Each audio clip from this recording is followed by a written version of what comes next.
oksigen dan air tidak boleh diambil melalui hidung secara bersamaan. Kan ya, Anda akan menemukan gaya itu karena di air itu ada gaya hambatan air, ada volume, ada gaya gravitasi selalu ada, dan beban atau W yaitu tubuh Anda sendiri. Bersamaan lalu muncul di permukaan, meluncur di dalam air, muncul di... Halo Sobat UNES, kita ketemu lagi di UNES TV. Nah, saat ini kita sedang bergabung di salah satu mata kuliah nih, di salah satu prodi favorit di Universitas Negeri Semarang, yaitu Prodi Ilmu Keolahragaan. Nah, yang menarik nih dari prodi yang akan kita bahas kali ini adalah Sobat UNES semuanya yang nantinya bergabung di prodi ini akan diajarkan beberapa mata kuliah dan praktek secara langsung. Tentunya diajarkan oleh dosen dan instruktur yang handal. Bersama saya Afidah Hadid dalam Pods Kampus.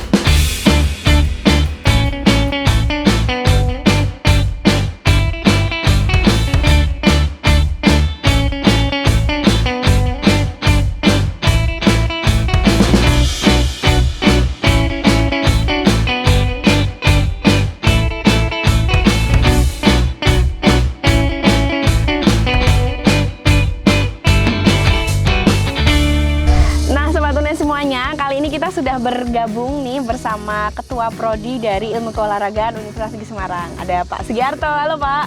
Halo Mbak Fida, apa kabar? Alhamdulillah baik. Boleh disapa Pak untuk Sobat UNES semuanya?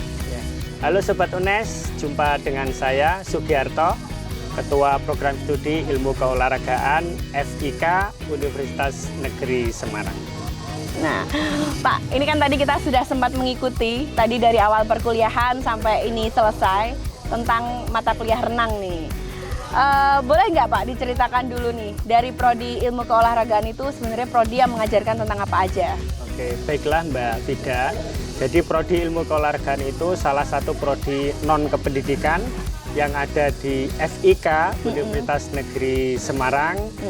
Karena memang prodi non kependidikan tentu kurikulumnya didesain untuk struktur non kependidikan dan sesuai dengan program studi non kependidikan yang lain. Tentu penyusunan struktur kurikulum itu mengikuti kaidah-kaidah secara nasional, mengikuti kesepakatan asosiasi, juga mengikuti panduan dan ketentuan yang ada di Universitas Negeri Semarang. Oke, ini kan kebetulan tadi kita sempat ngikuti tentang mata kuliah berenang nih Pak. Nah, mungkin bisa dijelaskan lagi lebih rinci kurikulum dari ilmu keolahragaan, terus mata kuliah apa aja sih yang diajarkan nanti untuk sobat-sobat UNES semuanya yang bergabung di ilmu keolahragaan? Ya, baiklah. Untuk menjadi sarjana olahraga di Prodi Ilmu Keolahragaan, maka mahasiswa harus seluruhnya harus menuntaskan sejumlah 144 SKS. Kurikulum di ilmu keolahragaan tentu ada mata kuliah umum wajib universitas, mata kuliah umum wajib fakultas, mata kuliah wajib prodi, dan mata kuliah pengembangan. Mata kuliah pengembangan ini di IKOR ada beberapa minat yang ada di semester 6 begitu. Selain mata kuliah secara strukturnya 144 SKS, maka kurikulum di ilmu keolahragaan ini didesain ada mata kuliah dasar yang itu muncul di semester 1, 2, dan 3.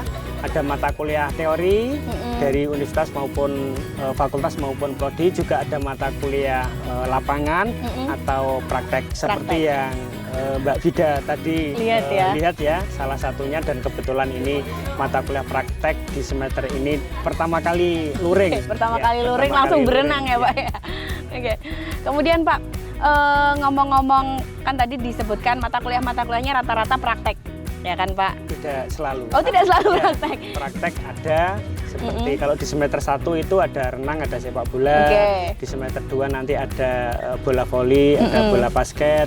Lalu di semester berikutnya ada mata kuliah wajib, mata kuliah pilihan yang itu juga ada praktek seperti para layar. Oh, ada para layar juga. Softball dan ada mata kuliah praktek yang lain. Oke, menarik ya Pak ya.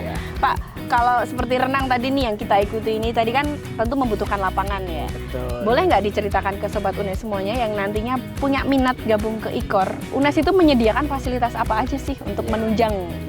Prodi Ilmu Keolahragaan bagian dari FIK Universitas Negeri Semarang, tentu seluruh mahasiswa IKOR memiliki kesempatan yang sama untuk memanfaatkan fasilitas lapangan di FIK. Misalnya kita memiliki kolam renang, ya sudah berstandar internasional. Kita memiliki laboratorium Prof. Kamiso, di sana bisa untuk futsal, untuk bola voli. Indoor ya Pak ya? Indoor. Nggak usah takut hujan dan panas ini Pak. Tidak usah takut hujan dan panas. Basket, voli ada di sana. Kita memiliki indoor juga ya Pak indoor ya? juga. Tadi mitos mahasiswa FIK hitam itu udah hoax ya? Ya, itu enggak masalah yang penting sehat ya. Dan tenis juga ada outdoor, ada indoor, lapangan atletik, sepak bola kita yang juga sudah berstandar memiliki, FIFA. yang sudah standar FIFA dan baru saja diresmikan begitu. Dan kabarnya jadi lapangan terbaik ya Pak ya? Alhamdulillah, jadi lapangan terbaik, semoga memberikan pelayanan yang terbaik untuk mahasiswa. Oke, kemudian ngomongin fasilitas nih, tadi sudah disebutkan lengkap sekali ini. Terkait dengan pengajar Pak, SDM yang ada di FIK, khususnya di ilmu keolahragaan itu sendiri. Prodi Ilmu Keolahragaan memiliki 19 dosen tetap, 2 profesor, lalu 6 doktor, jadi total doktornya ada 6, yang lain sudah bergelar minimal magister, beberapa ada yang melanjutkan studi doktoral di dalam negeri, dan 2 bulan lagi mungkin sesaat ada yang melanjutkan program pendidikan doktoral di luar negeri. Secara fungsional tentu 2 profesor, lalu lektor kepala, lalu lektor, dan hanya memiliki 2 dosen yang asisten ahli. Yang lain sudah lektor kepala dan profesor dengan profesi dan keahlian masing-masing. Didukung dengan apa ya, instruktur handal gitu ya Pak ya istilahnya. Karena mereka memiliki kompetensi pendidikan, memiliki karya ilmiah dan sertifikasi kompetensi sesuai dengan bidangnya masing-masing. Oke, kemudian untuk prestasi Pak, prestasi apa saja sih yang sudah pernah diraih oleh Prodi IKOR itu sendiri?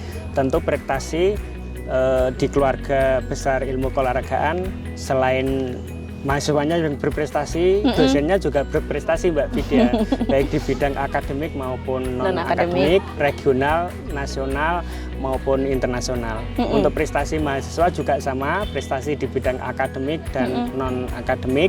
Prestasi di bidang akademik, mahasiswa IKOR pernah mengikuti PKM, seleksi, lalu program-program karya ilmiah, ISE di tingkat nasional. Di program non-akademik tentu sesuai dengan bidang kami di keolahragaan, prestasi di bidang olahraga prestasi, baik Porprov, kejuaraan nasional maupun PON, bahkan kejuaraan internasional. Mahasiswa ilmu keolahragaan turut menyumbang prestasi untuk Universitas Negeri Semarang. Ada prestasi yang itu nggak, gold medal gitu yang diraih?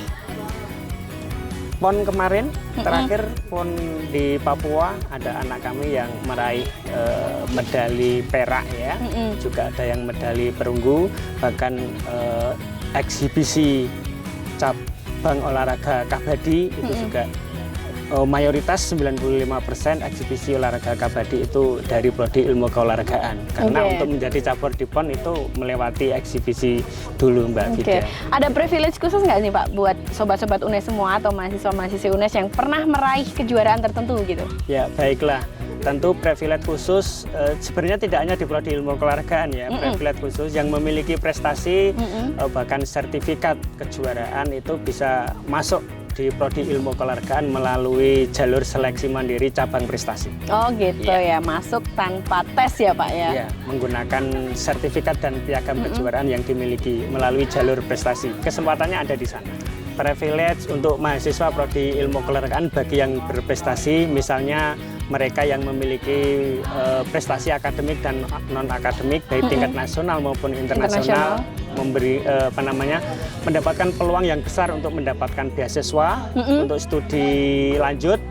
UNES dalam hal ini memberikan peluang untuk mengikuti jalur S2 fast track. Jadi belum lulus S1 tapi bisa mendaftar untuk mengikuti jalur S2 fast track. Lebih menghemat waktu ya tentunya Lebih Pak. menghemat waktu dan tidak membutuhkan waktu menunggu yang lama. Menarik Jadi ya, mungkin 4,5 tahun atau maksimal 5 tahun sudah menjadi S1 S1 dan S2 sudah sekaligus. diperoleh begitu. Selain itu juga beasiswa dari cabang organisasi dan perusahaan swasta yang memberikan terutama bagi mahasiswa yang berprestasi. Oke, luar biasa. Ini tentunya kita harus bahas juga nih Pak, syarat-syarat ini untuk Sobat Unai semuanya bisa gabung ke Prodi IKOR ini apa aja nih yang dibutuhkan? Baiklah, IKOR karena rumpun keolahragaan di FIK tentu penerimaan mahasiswanya melalui 3 jalur, SNMPTN, SBMPTN, seleksi mandiri. Dan seleksi mandiri ini ada 2 Mbak Vida, seleksi mandiri yang jalur prestasi yang sekarang ini dibuka, dan seleksi mandiri yang tahap terakhir nanti kan juga ada. Juga IKOR membuka program kelas internasional tahun ini. Ya, tahun ini membuka program kelas internasional untuk seluruh calon mahasiswa yang memenuhi syarat dan berminat. Untuk bisa masuk di Prodi Ilmu Keolahragaan, tentu SMA harus lulus begitu dari segala jurusan, tetapi akan lebih baik kalau jurusannya dari IPA, bahkan IPS pun diperbolehkan, karena kalau lulusan IPA tentu kesempatan untuk belajar di mata kuliah IPA, mata kuliah eksakta menjadi lebih mudah. Tetapi jurusan IPS pun bisa mendaftar karena tidak terbatas khusus untuk IPA, tapi yang memang diperlukan untuk kerja keras untuk belajar dan menyesuaikan begitu. Termasuk di ilmu keolahragaan tidak membatasi orang yang berkebutuhan khusus, Mbak Vida. Oh iya, ada fasilitas untuk ada yang fasilitas. anak berkebutuhan khusus. Kita pernah memiliki mahasiswa yang tidak memiliki jari begitu. Mereka memiliki hak untuk mendapatkan pendidikan juga, dan ikut kuliah, dan kita berikan kesempatan. Hanya memang di mata kuliah praktek dan mata kuliah tertentu memang harus ekstra khusus untuk bisa menyesuaikan dan mendapatkan capaian pembelajaran yang jauh lebih baik. Oke, luar biasa ya Pak. Kemudian nih Pak, ini pasti nih yang ditunggu Sobat Unai semuanya nih. Apa sih nanti yang akan dicapai atau lulusan dari IKOR ini nantinya bisa kerja di mana saja Pak? Ya, baiklah. 22 tahun lebih ilmu keolahragaan. 22 tahun? Iya. Oh, sudah 2 dekade lebih ya? 22 tahun lebih Prodi Ilmu Keolahragaan berdiri di Universitas Negeri Semarang. Tentu alhamdulillah memberikan banyak sumbangsih kepada negara, terutama adalah pengabdian para alumni di berbagai bidang. Salah satunya di instansi pemerintah, baik PNS maupun non-PNS, di Kementerian Pemuda dan Olahraga, di Kementerian Kesehatan, khususnya di Balai Kesehatan Olahraga Masyarakat, di Dinas Kesehatan, lalu di Dinas Pemuda dan Olahraga, di tingkat provinsi, kota, maupun kabupaten se-Indonesia. Itu contohnya. Kalau entrepreneur gitu bisa nggak? Entrepreneur sangat memungkinkan sekali. Contohnya apa Pak? Contohnya, ada anak-anak kita yang memang menjiwai berwirausaha. Dia selain menjadi instruktur kebugaran, dia ternyata melatih kebugaran personal, berkembang memiliki fitness sendiri. Wow, luar biasa. Nah, yang dulu bekerja untuk orang, sekarang orang lain bekerja untuk dia. dirinya. Keren ya Pak ya. Di tempat swasta banyak Mbak Vida alumni ilmu keolahragaan sebagai ahli terapi fisik. Ya, di sport club terapi fisik bekerja sama dengan kedokteran olahraga, spesialis kedokteran olahraga, dan alumni IKOR sebagai salah satu tenaga profesional yang bisa memberikan terapi fisik berdasarkan program-program rekomendasi terapi dari dokter spesialis kedokteran olahraga. Luar biasa ya Pak. Kemudian nih Pak, mungkin akan mempermudah Sobat Unai semuanya juga ya Pak ya. Ada beberapa link atau kerjasama yang sudah terbentuk dari Prodi IKOR Pak? Iya, kerjasama secara internasional. Kita mengikuti tuntutan perkembangan zaman karena Universitas Negeri Semarang bertaraf internasional. Tentu kita berkontribusi dan terus meningkatkan kerjasama di tingkat internasional yang saat ini sudah berkembang pesat di Asia Tenggara. Kita akan merambah ke Eropa. Secara nasional Mbak Vidya, tentu semua instansi dispora se-Indonesia itu memiliki peluang kerjasama, dan selama ini hampir 21 22 tahun dipakai atau digunakan anak-anak kita untuk kerjasama, baik dosen untuk penelitian dan pengembangan, pengabdian maupun mahasiswa untuk observasi, penelitian, magang atau PKL. Bahkan ketika anak-anak kita selesai magang atau PKL, mereka menjadi pegawai di sana, Mbak Widya. Langsung kerja di sana sekalian ya. Belum lulus pun sudah ditarik dan ditawari untuk bekerja di sana. Nah, kerjasama itu tentu terus kita kembangkan dalam rangka memberikan umpan balik dan evaluasi yang positif untuk perbaikan kurikulum dan peningkatan proses dan strategi pembelajaran. Oke, jadi yang di strategi pembelajaran yang diajarkan juga selalu ada upgrade ya Pak ya? Selalu ada upgrade berdasarkan masukan dan tuntutan perkembangan zaman sekarang. Di lapangan seperti apa? Oke, menarik. Pak, ini sebelum kita tutup nih Pak, ada pesan-pesan khusus nggak nih untuk Sobat UNES semuanya? Baik, terima kasih.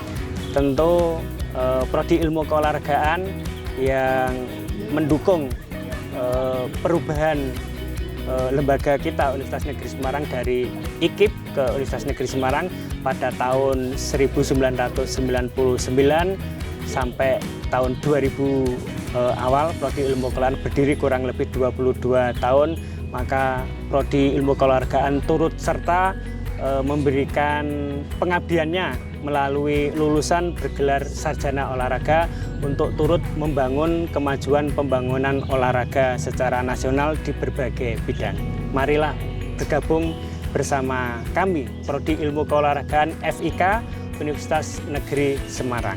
Oke, luar biasa. Wah, sudah cukup banyak Pak yang tadi bisa kita share ke Sobat UNES semuanya, dan terima kasih banyak Pak atas waktunya nih tadi di sela-sela berenang kita culik sebentar buat ngobrol gitu. Terima kasih Mbak Widya, kesempatan bisa bertemu dan mempromosikan prodi kami Ilmu Keolahragaan. Kami berharap Prodi Ilmu Keolahragaan ini terus berkembang dan memberikan kontribusi yang nyata untuk masyarakat. Oke, untuk Sobat UNES semuanya nih jangan lupa ya, nanti ketika seleksi mandiri, seleksi SBMPTN dan SNMPTN, bisa pilih salah satu prodi favorit di Universitas Negeri Semarang, yaitu Prodi Ilmu Keolahragaan. Oke, benar. Saya Vida Hadid mohon undur diri dan Sugiarto. Jangan lupa saksikan terus channel YouTube UNES TV, ada di Instagram juga. Sampai jumpa.